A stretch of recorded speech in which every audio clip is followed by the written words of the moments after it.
Well, the good news is when we are dead, someone can still talk to us through the picture. Yay!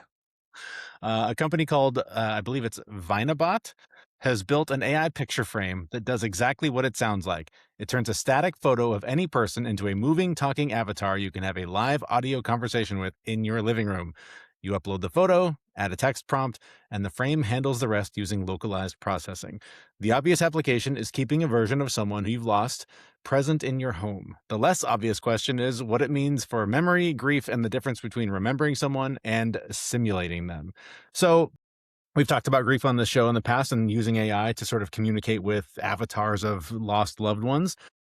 This takes that to another level. Now I can literally hang a picture on my wall and talk to any lost loved one or anyone I want, really, through this sort of simulation effect. So lots of concern about what does this mean for grief? Does it ease the grieving process for some, or does it make it harder to let go when you are continuing to have a relationship with someone who's no longer walking around in reality? Yeah. This is a hard one. This one's very hard. I mean, I think most of us have lost somebody that we loved. And to be able to talk to them again and to see them uh would probably feel good and be very cathartic.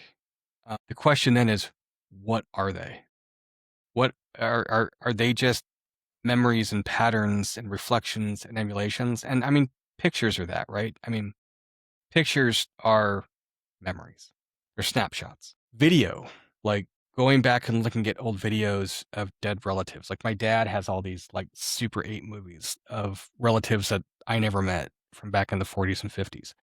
And or really the 50s and 60s.